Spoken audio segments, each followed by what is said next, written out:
자, 오늘 나누실 하나님의 말씀은 로마서 12장 1절에서 2절까지 말씀입니다. 우리 함께 합독합니다. 시작. 그러므로 형제들아, 내가 하나님의 모든 자비하심으로 너희를 권하노니 너희 몸을 하나님이 기뻐하시는 거룩한 산제물로 드리라. 이는 너희가 드릴 영적 예배니라. 너희는 이 세대를 본받지 말고 오직 마음을 새롭게 함으로 변화를 받아 하나님의 선하시고 기뻐하시고 온전하신 뜻이 무엇인지 분별하도록 하라. 아멘. 한 주간 제가 이제 뉴스를 보면서 마음이 조금 무거운 소식들이 있습니다. 이제 그것은 많은 기자들이 이구동성을 하는 얘기가 우리나라가 이제 마약 청정국이 아니다. 이것이 기자들마다의 의견이에요. 그래서 술집에서 술을 마실 때 누가 권유할 때 거기에 마약을 탔는지 안 탔는지를 알 수 있는 시약이 있답니다. 그래서 그걸 타면은 마약이 있는지 없는지를 알 수 있는 상태까지 왔다는 얘기예요. 이제 이것이 왜 저에게는 충격적이냐면은 우리나라는 그냥 그 정도는 괜찮겠지 했던 마음들이 있습니다. 우리나라는 뭐 아직은 그 정도가 아니겠지라고 하는 그 안일함이 이미 사회 곳곳에 골마 터져버린 상태가 된 것 같다 느낌 때문에 제가 충격이에요. 왜냐하면 마약이라고 하는 거는 중독의 끝판왕입니다. 그러니까 사회 전반에 쾌락이나 이 중독 증세의 많은 부분이 무너졌다는 것이 현실인 것 같아요. 그래서 여러분, 우리 그리스도인들이 왜 위기감을 갖고 기도해야 되냐면은 교회만이 사실 이 세상을 정화시킬 수 있는 기관이기 때문에 여러분들이 깨어 기도해 주시기를 부탁드립니다. 이것이 어디까지 갈 수 있냐면은 제가 이제 군에서 훈련을 받다가 이 정강이 부분에 이제 상처를 입어가지고 이제 거기에 이제 고름이 잡혔어요. 그래서 뼈와 살 사이에 고름이 잡혀가지고 그거를 이제 진통제 없이 잘라가지고 그거를 짜냈던 적이 있습니다. 굉장히 아프고 힘들었죠. 거의 한 2달 동안은 발을 못 썼어요. 만약 그거를 치료하지 않았다면은 아마 제 오른쪽 다리는 썩어가지고 잘라야 되는 현상까지 올 수 있습니다. 저는 이런 생각을 해요. 지금 사회 골마 터진 부분들이 보여질 때 아프지만 빨리 함께 치료해야죠. 그 부분을. 그것을 인정하고 받아들이고 어떻게 하면 이 사회를 정화시키고 또 죄악된 부분을 도려낼 것인가를 함께 고민하고 교회가 이 부분에 앞장서 함께 기도하고 사회 정화를 하는 것이 우리 그리스도인의 사명이 아닌가 싶습니다. 왜냐하면 이 마약이라고 하는 부분을 제가 말씀드렸지만 아마 여러분과는 좀 거리가 먼다고 생각하지만은 이거는 이제 중독 증세와 같은 부분이에요. 그러니까 존 그레이라고 하는 철학자가 오늘날 우리 중독 증세, 뭐 술이라든지 인터넷이라든지 게임이라든지 혹은 노름이라든지 혹은 뭐 쇼핑이라든지 많은 중독 증세에 빠진 그 현상에 대해서 이렇게 이야기한 부분이 있습니다. 제가 한번 읽어드릴게요. 약물 사용과 같은 중독 증상은 그동안 쉬쉬해 오던 진실을 암묵적으로 시인하게 되었음을 의미합니다. 인류는 행복을 손에 넣을 수 없다는 사실입니다. 절대 다수에게 인생은 어쩔 수 없이 고단하고 불행하며 앞으로도 늘 그럴 것이 분명합니다. 그러니까 인생이 이제 속았던 것이 뭐냐면은 내가 행복을 위해서 육적인 강화를 하면 행복할 것이라고 착각한 거예요. 여러분, 지난주에 말씀드린 육적인 강화가 뭐죠? 어떻게든 내가 더 많이 벌어서 소유하고 소비하고 내가 먹고 싶은 거 먹고 입고 싶은 거 입고 그냥 그렇게 살면 행복할 줄 알았어요. 안 그렇잖아요. 혼적인 부분, 정신적인 부분을 강화하면 내가 행복할 줄 알았던 겁니다. 각종 문화 행사를 찾아다니고 스포츠를 즐기고 취미 활동을 즐기고. 제가 어제도 잠깐 이제 그 외부에 갔다가 오는데 깜짝 놀란 것은 수많은 차량 행렬들이 이제 교회로 나가면서 산과 들로 캠핑으로 하면서 차량 행렬이 끝을 모르게끔 서울을 빠져나가는 장면을 보게 됩니다. 그렇게 살다 보면 행복해질까요? 착각하는 겁니다. 그렇게 살았던 사람 중에 솔로몬이라는 사람이 결론이 이런 거잖아요. 전도서 1장 2절에 보면 이 사람이 이렇게 얘기를 합니다. 우리 함께 읽어봅시다. 시작. 후사가 이르되 헛되고 헛되며 헛되고 헛되니 모든 것이 헛되도다. 이 헛되다라는 단어가 여기만 해도 벌써 5번이 나왔고요. 전도서에는 38번이 나옵니다. 그러니까 솔로몬은 그냥 이렇게 생각하면 돼요. 여러분이 누리고 싶은 거, 입고 싶은 거, 먹고 싶은 거 다 해본 사람이에요. 근데 어느 순간 그 영으로부터 하나님으로부터 떠나고 나니까 이 사람이 결론이 뭐냐면은 이 헛되다라는 얘기입니다. 이 헛되다라는 얘기는 히브리 단어에 헤벨이라는 단어가 있습니다. 이 헤벨이라고 하는 단어는 정확한 뜻은 이것이에요. 여러분 숨을 한번 쉬어보시죠. 이게 마스크 꼈기 때문에 좀 그냥 긴 호흡을 한번 해보세요. 예, 아가페 소리 잘 들리네. 잘했어요. 아까 찬양하느라고 수고 많았어요. 마스크 끼고. 이게 지금 그 헤벨이라는 게 들숨과 날숨을 뜻하는 이야기인데, 우리가 이제 호흡을 할 때 들숨과 날숨을 하는데, 여러분 숨을 지금 쉬었죠? 숨 어디 갔어요? 없어요. 이게 헤벨이라는 뜻입니다. 뭔가 쉬었는데 내가 숨을 쉰 것 같은데 그 숨을 잡을 수가 없어요. 마치 아지랭이와 같이, 안개와 같이 내가 일평생 내가 육적인 강화, 혼적인 강화, 정신적인 강화를 위해서 내가 건강을 위해서 쌓고 재물을 위해서 쌓고 시간을 쌓고 노력을 했는데 세월이 지나니까 잡을 것이 없다. 찾아오는 게 뭡니까? 절망이에요. 공허함입니다. 아, 인생 덧없다. 이렇게 되는 거예요. 그러니까 더 쾌락적으로 나가는 거죠. 나의 허망함, 절망을 정신 차려 보니까 이 공허함을 없애려고 더 자극적인 쾌락으로 빠지는 게 우리 인생입니다. 그래서 육적인 강화나 혼적인 강화, 정신적인 강화는 우리를 해결할 수 없다는 얘기예요. 여러분들이 아마 지금은 아니겠습니다만은 제가 거의 4주째 술 얘기를 해서 죄송합니다.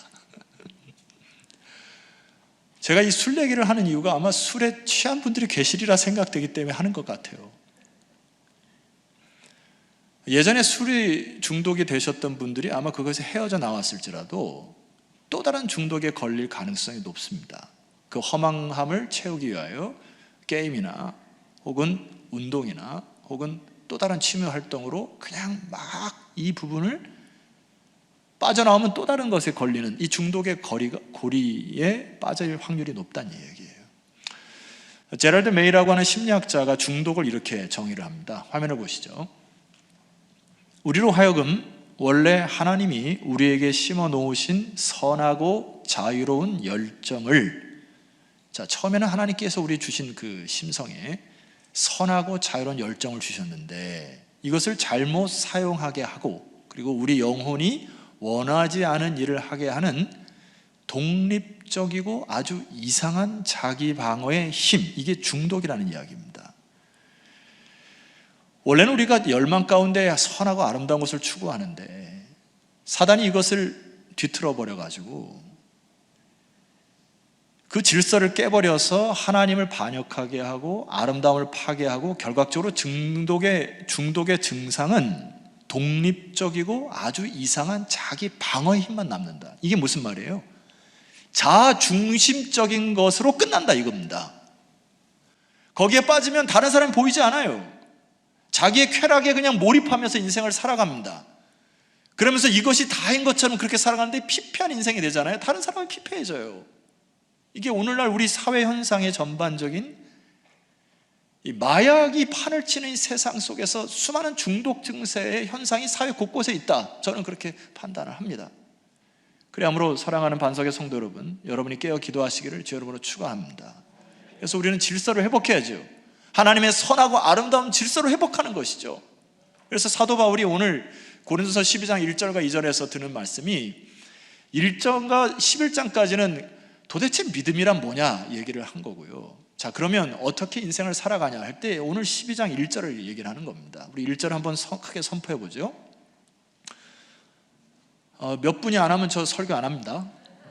함께 하셔야 돼요. 자, 1절입니다. 시작. 그러므로 형제들아, 내가 하나님의 모든 자비하심으로 너희를 권하노니 너희 몸을 하나님이 기뻐하시는 거룩한 산 제물로 드리라.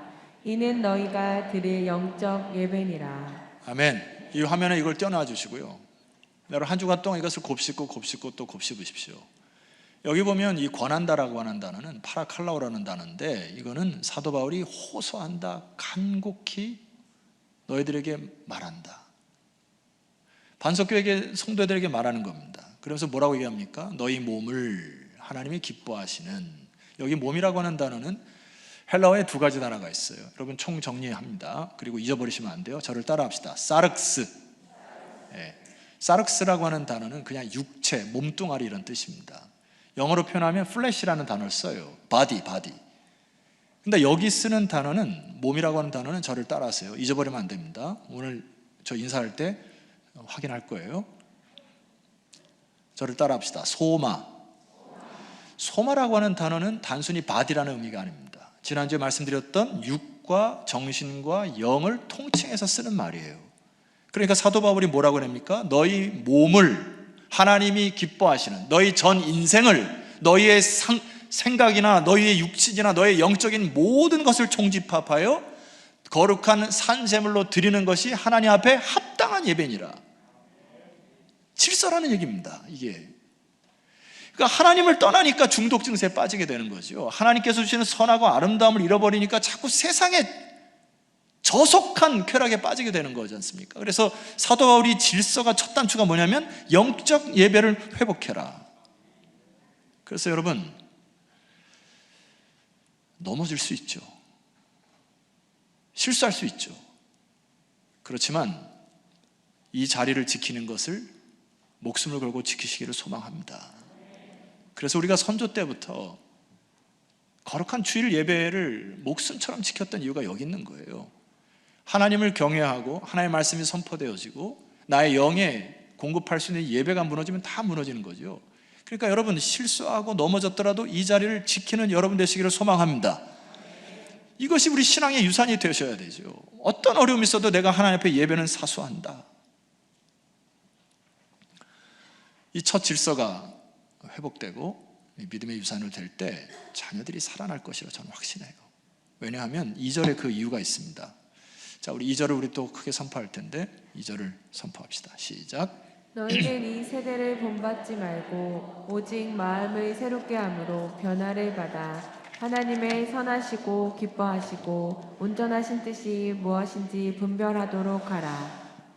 자, 여기 두 가지 영적 강화하는 방법이 있습니다. 첫 번째는 이 세대를 본받지 말아라 이렇게 되어 있는데, 혹시 볼펜을 갖고 계신 분들은 성경 옆이나 여러분 노트에다가 뭐라고 하나 써놓으시냐면 스케마 이렇게 단어를 한번 써놓으시면 좋겠어요. 여기에 스케마라고 하는 단어는 이 본이라고 하는 뜻인데, 예를 한번 들어볼게요. 본받지 말라. 이게 스케마라고 하는 단어는 이제 어떤 형태를 뜻하는데, 운동을 좋아하시는 분들은 탁구 좋아하시는 분 계세요? 네, 한번 끄덕여 보세요. 테니스, 골프, 아무도 안 좋아하시나요? 내가 어떤 전문가에게 코칭을 받기 전에 내 멋대로 폼을 하다가 보면은 그 폼이 굳죠. 근데 새롭게 전문가가 딱 볼 때 폼을 고치려고 하면 굉장히 어렵습니다. 그때 사용하는 단어가 이 스케마라는 단어예요. 골프를 치시더라도 내 골프 모양이 다른 곳으로 바뀌려고 하면 한 1년 정도 걸린다고 제가 듣고 있습니다. 그러니까 여기에 뭐 건축적으로는 이것을 주조, 거푸집 이런 뜻입니다. J.B. 필립스라고 하는 주석학자가 이 부분을 이렇게 해석하는데 조금 여러분에게 설명드립니다. 화면을 보세요. 당신 주위의 세상이 그 형태로 당신을 쥐어짜서 빚어내지 못하게 하라. 제가 영어를 좀 써서 죄송합니다만 이게 아주 표현이 아주 좋아가지고 제가 적어놨는데 squeeze you into its mold라는 단어인데, squeeze라고 하는 단어는 이렇게 쥐어짜다. 그러니까 틀에 안 맞는데 이걸 막 쫙가지고 누르고 비틀어가지고 그 틀에 맞추는 걸 얘기해요. squeeze 당신을 into its mold, 세상의 방식대로 짜 맞추는 것을 뭐하라고? 거부하라고요. 그러니까 세상에 그냥 살아갈 때 그 세상의 가치관이나 문화에 그냥 젖어 살지 말라는 이야기입니다. 왜입니까 그게? 왜 그렇게 살면 안 됩니까? 고린도서 4장 4절 보세요. 그중에 이 세상의 신이 믿지 않은 자들의 마음을 뭐하게 한다고요? 혼미하게 하고 그리스도의 영광의 복음의 광채가 못하게 어떻게 한다고요? 비치지 못하게 함으로 세상의 영이, 사탄이 여러분들의 영을 사로잡아서 영을 혼미하게 하고 영광의 빛을 받지 못하게 하여 그냥 세상에 젖어 살도록 하기 때문에 그것을 거부하란 말이에요. 어느 순간 나도 모르게 세상의 영에 빠져 살면은 여러분 그거 아시죠? 피에로가 이렇게 끈에 달린 것처럼 말입니다. 나도 모르게 그 중독 증세에 빠져서 어쩔 수 없이 그냥 인생을 끌려다니는 인생을 살아가요. 세상을 허비하고 낭비하면서 이거는 영적인 문제라는 것을 아셔야 합니다. 그래서 여러분, 제가 지난주에 말씀드린 것처럼 우리는 무분별하게 TV 앞에 앉아서 오랜 시간을 계속 낭비하는 것은 옳지 않습니다. TV나 유튜브나 각종 매스미디어를 분별 없이 계속 받아들이고 보는 것은 옳지 않아요. 질문합니다. 역질문으로. 유튜브에 나오는 수많은 기사가 팩트입니까? 많은 사람들이 자기 의견을 거기다 쏟아부는데 우리는 무분별하게 그것을 받아들이는 순간 젖게 된다는 이야기예요. 여러분, 제가 뉴스를 보지 말라는 이야기가 아니고 뉴스를 보는 만큼 영적으로 깨어 기도하시는 여러분 되시기를 소망합니다. 말씀을 묵상하셔야죠. 그래서 분별력을 가지셔야죠, 이 세상을. 또 하나 여러분에게 말씀드릴 것은 메시지 성경을 한번 보았으면 좋겠어요. 자, 이 부분 한번 선포합니다. 제가 볼 거예요. 안 선포하면 저 설교 안 해요. 오늘은 작심했어. 자, 시작. 문화에 너무 잘 순응하여 아무 생각 없이 동화되어 버리는 일이 없도록 하십시오. 예, 아멘을 두 분밖에 안 하셨네. 제가 영국 살다가 한국에 들어오면서 깜짝 놀란 것이 하나 있습니다. 뭐 오래 살지도 않았는데 제 옷과 제 아내 옷이 제일 후져 보였고, 한국에 오니까 와, 젊은 아줌마들이 입은 옷이 이렇게 패셔너블할지 너무 이쁘고 야, 한국 사람들이 이렇게 센스가 있나 할 정도로.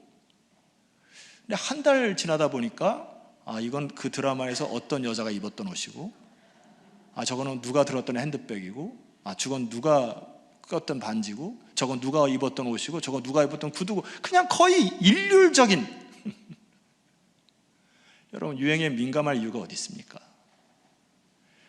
이 사회가 우리에게 보여주는 게 뭐냐면은, 내가 이 유행에 따라가면 이 정도 옷은 입어줘야 되고, 이 정도 옷은 뭐 차줘야 되고, 그렇게 문화 아니에요, 그게? 그렇게 살라는 게 성경에 어디 있습니까? 결과적으로 우리가 육적인 강화나 혼적인 강화에 계속 빠지다 보면은 결과는 그 돈과 시간을 나의 인생을 위하여, 나의 영광을 위하여, 자기만을 위하여 살아가는 극도의 이기주의적으로 만드는 그 세상의 풍토 아닙니까? 여러분, 드라마를 쓰는 작가가 기독교적인 세계관을 가지고 쓰는 작가가 얼마나 되겠어요? 작가들이 뉴스나 TV나 영화를 만들어낼 때 더 쾌락적이고 더 자극적이고 더 흥미롭게 써야 돈을 벌기 때문에 거기에 기독교적 세계관을 가지고 쓰는 작가들을 찾아보기가 어려운 세대 아닙니까? 그러니까 여러분, 이 세대를 무분별하게 TV에 앉아서 하염없이 시간을 보내는 거 거부하시기를 주 이름으로 축원합니다. 세상의 문화에 동화되는 것을 거부하라고요. 사단은 여러분들을 스퀴즈, 쥐어짜가지고 세상의 틀에 자꾸 맞추려고 하는 겁니다. 그것을 거부하시라고요. 자, 그러나 두 번째 우리가 해야 될 것이 있습니다. 12장 2절에 보면 마음을 새롭게 함으로 변화를 받으셔야 됩니다. 이 변화를 받는다고 하는 건 화학적 용어예요. 비포와 애프터가 확실히 달라진 변화입니다. 그것이 12장 2절에 나와 있는데 J.B. 필립스의 번역을 다시 한번 의지합니다. 화면을 보여주시죠. 너희는, 잘 들으세요, 너희 주변 세상으로 하여금 너희를 짜서 그 형 틀에 맞추게 하지 말고 하나님으로 하여금 너희 마음을 어디로부터요? 속으로부터 다시 틀을 짜시게 하라. 이게 어디입니까? 예배잖아요. 여러분이 일주일 살면서 여러분의 가치관이나 생각이나 마음의 상태를 변화시키는 기간이나 시간이 언제가 됩니까? 내가 잘못 판단하고 잘못 생각했던 것들, 혹은 내가 좀 마음에 찔리고 상처받고 뭐 양심이 찔렸던 것들이 도대체 몇 분 몇 초가 돼요. 그래서 여러분, 예배를 왜 생명처럼 지켜야 합니까? 여러분이 잘못 생각하고 잘못 판단하고 내 마음이 굳어지고 세상의 영을 받아서 막 서로 막 짜증나고 싸우고 갈등하고 이런 마음을 어디서 풀고 해소하냐고요. 그래서 이 마음을 새롭게 하라는 것은 뭡니까? 하나님으로 하여금 다시 틀을 짜게 하여 하나님이 주신 생각, 하나님 주신 마음으로 내가 순종하는 것이 예배임을 믿으시기를 소망합니다. 여기 새롭게 하라고 하는 것은, 여러분 잘 들으세요, 이것은 세 가지 용법이 쓰여 있습니다. 명령형이고 수동태고 현재형입니다. 하나님께서 명령하실 때 그 말씀을 잘 받아서 예배 시간에도 그래, 주의 말씀이 이 말씀이니 내가 잘 받아서 바로 지금 수동태, 무엇에 의하여 부어져야 새롭게 되어진다고요.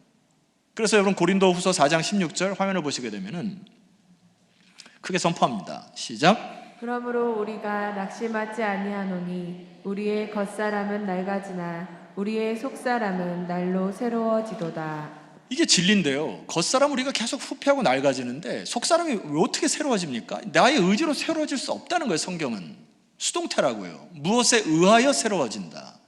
그래서 성령을 부어야 되고요. 성령의 부으심을 받아야 되고 말씀의 충만을 받으셔야 되고, 그래서 그 받으신 힘으로 내 마음이 변화할 수 있다는 이야기입니다. 방법적인 표현을 여러분 가르쳐 드릴게요. 마태복음에는 마음이라고 하는 단어를 그냥 듣고 그냥 잊어버리시면 됩니다. 에크발렐이라고 하는 단어를 쓰는데, 이 에크발렐이라고 하는 단어는 창고와 곳간이라는 의미입니다. 그러니까 그 창고와 곳간에 쌀을 쌓게 되면은 문을 열면 쌀을 얻게 되는 거잖아요. 보리를 쌓게 되면, 콩을 쌓게 되면 잘 안 해요. 이게 마음이라는 게, 마음은 비어 있는데 거기에 무엇을 채우느냐에 따라 다르다는 겁니다. 제가 오늘 아침에 귀에다가 이제 그 리시버를 꽂고 제가 이제 공동체 성경 읽기를 하고 오는데요. 오늘은 제가 누가복음 5장 6장을 읽었는데, 주님께서 오늘 저에게 주신 말씀 여러분에게 좀 다시 소개할까 하는데 허락이요? 허락해야 해. 네. 예수님이 하신 말씀입니다. 누가복음 6장 43절이에요. 못된 열매 맺는 좋은 나무가 없고 또 좋은 열매 맺는 못된 나무가 없느니라. 뭐 모를 거 없죠. 나무는 각각 그 열매로 아나니 가시나무에서 무화과를 또는 찔레에서 포도를 따지 못하느니라. 주님이 뭐라고 얘기했냐면, 선한 사람은 마음에 쌓은 선에서 선을 내고 악한 자는 그 쌓은 악에서 악을 내나니 이는 마음에 가득한 것을 입으로 말함이니라. 중요한 게 뭐라는 거예요? 평소에 살아갈 때 내 마음에 무엇을 채우느냐가 중요하다는 얘기 아닙니까? 그래서 잠언서에도 뭐라고 얘기하냐면 무릇 지킬 만한 것보다 내 마음을 지키라 하는 거잖아요. 그러니까 여러분들이 평소에 내가 어떤 입으로 막 나쁜 걸 하고 막 욕지거리 하고 그런 것이 나는 원래 그래, 그러지 마세요. 내가 다른 사람을 막 목살게 굴고 막 갈등 일으키고 그러면서 나는 원래 그런 사람, 그러지 마세요. 내 마음에 뭘 쌓느냐가 속에서 나온다고요. 평소에 하나님을 신뢰하고 말씀을 내 마음속에 차곡차곡 쌓느냐, 아니면 세상의 가치관이나 문화와 이것 순응하여 그냥 살다가 어떤 위기에 맞닥뜨릴 때 내 속에 있는 게 튀어나오는 거 아닙니까? 그러니까 내가 나의 인생을 관리하지 못해놓고 하나님 앞에 핑계대지 마시라고요. 여러분의 마음을 새롭게 하시기를 주의 이름으로 부탁드립니다. 그래서 제가 오늘 이번 주에 전도서 말씀 묵상하다가 여러분에게 마음에게 지금 창고에다 부어주려고 제가 준비했는데 허락이요? 허락하면 하고 안 하면 안 하고, 허락했으니까 할게요. 네. 곳간 여세요. 전도서 3장 10절 말씀 봅니다. 하나님이 인생에게 노고를 주사 애쓰게 하신 것을 내가 보았노라. 수고스럽죠, 인생이. 자, 그런데 11절을 우리 함께 선포해야 됩니다. 시작. 하나님이 모든 것을 지으시되 때를 따라 아름답게 하셨고 또 사람들에게는 영원을 사모하는 마음을 주셨느니라. 그러나 하나님이 하시는 일에 시종을 사람으로 측량할 수 없게 하셨도다.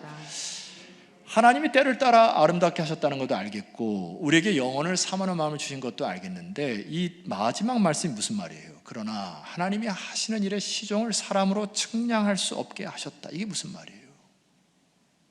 여러분, 시간으로 따지면은 과거에 10수년 전의 일들이 자꾸 떠올라서 여러분들을 깔아지게 하는 일들이 있습니다.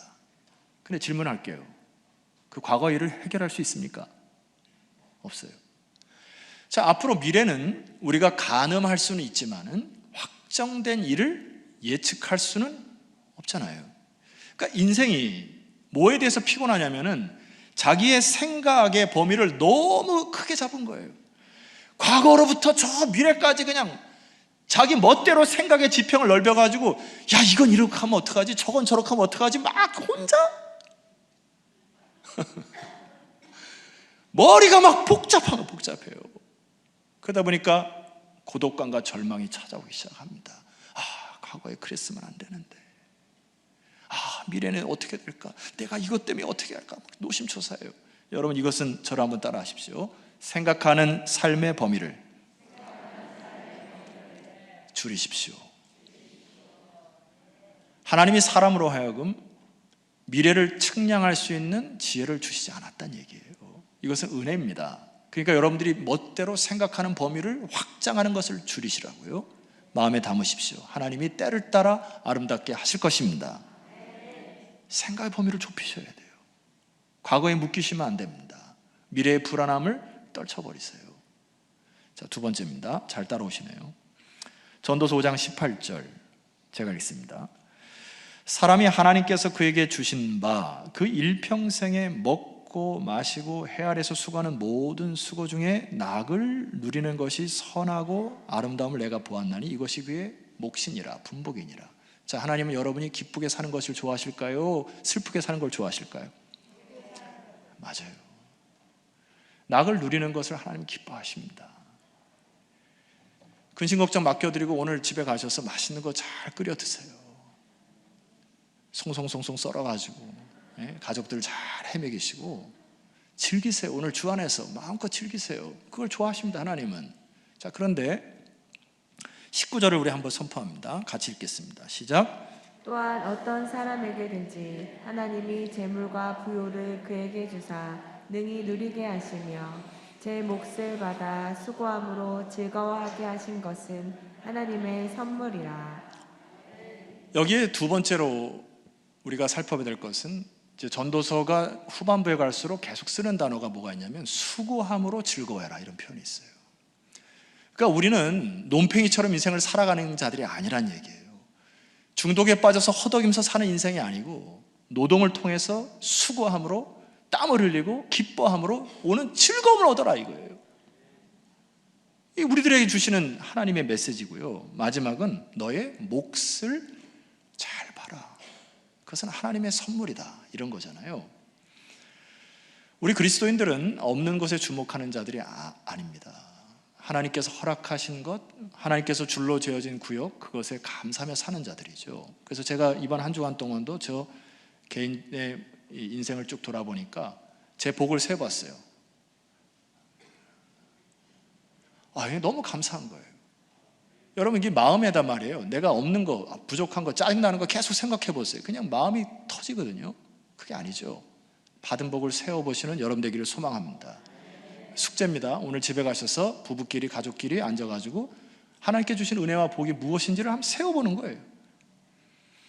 그래서 잘못된 틀, 잘못된 폼을 하나님의 영에 의하여 다시 리몰드, 다시 짜맞추기 시작하는 것이 주일 아닙니까? 예배를 드리고 가족들끼리 모여서 우리가 무엇을 잘못됐고, 어떤 생각은 잘못됐고, 어떤 삶의 패턴이 잘못됐으니 우리가 하나님 말씀대로 다시 우리 가정을 이렇게 세워보자. 이게 가정 예배 아닙니까? 한 가지만 더 말씀드릴게요. 전도서 4장입니다. 마음 곳간 여셨어요? 너무 잘 열어서 한 가지 더 드리려고. 전도서 4장 9절. 두 사람이 한 사람보다 나음은 그들이 수고함으로 좋은 상을 얻을 것임이니라. 자, 10절.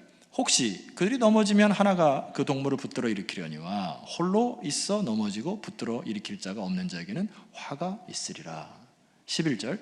또 두 사람이 함께 누우면 따뜻하겠거니와 한 사람이면 어찌 따뜻하랴. 여러분, 그냥 아멘으로 받는 거죠, 이거는.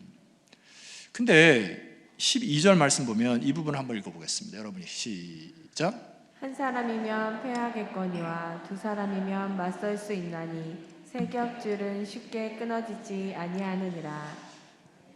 한 사람과 두 사람의 원리는 서로 의지하고 하는 부분이 있는데, 일전에 제가 아는 목사님이 이 부분을 설교하다가 삼겹살은 끊어지지 아니하니라 이렇게 해가지고 박장대소했던 적이 있는데, 삼겹살을 드시면서 항상 이 세 겹줄을 저는 기억하고 있습니다. 이 세 겹줄의 원리가 뭐죠? 믿음의 공동체의 원리입니다. 그래서 여러분 옆 사람을 귀하게 여기셔야 됩니다.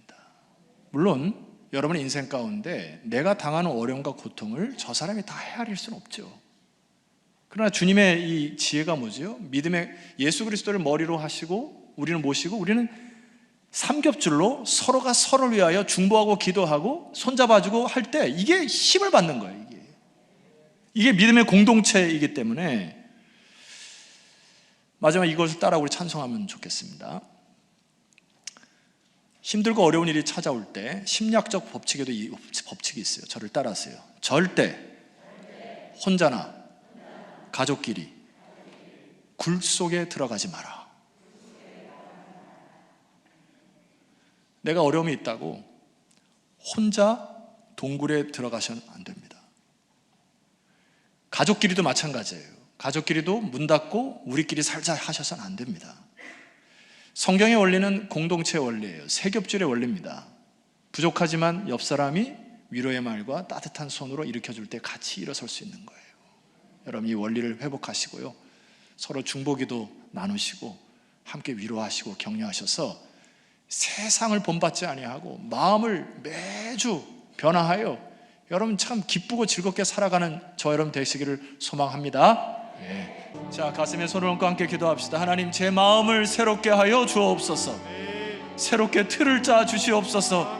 남은 인생 행복하고 즐겁게 살다가 섬기며 나누며 살다가 주 앞에서는 영광스러운 믿음의 인생이 되게 하옵소서. 우리 함께 합심하여 기도하며 나아갑니다. 기도합시다.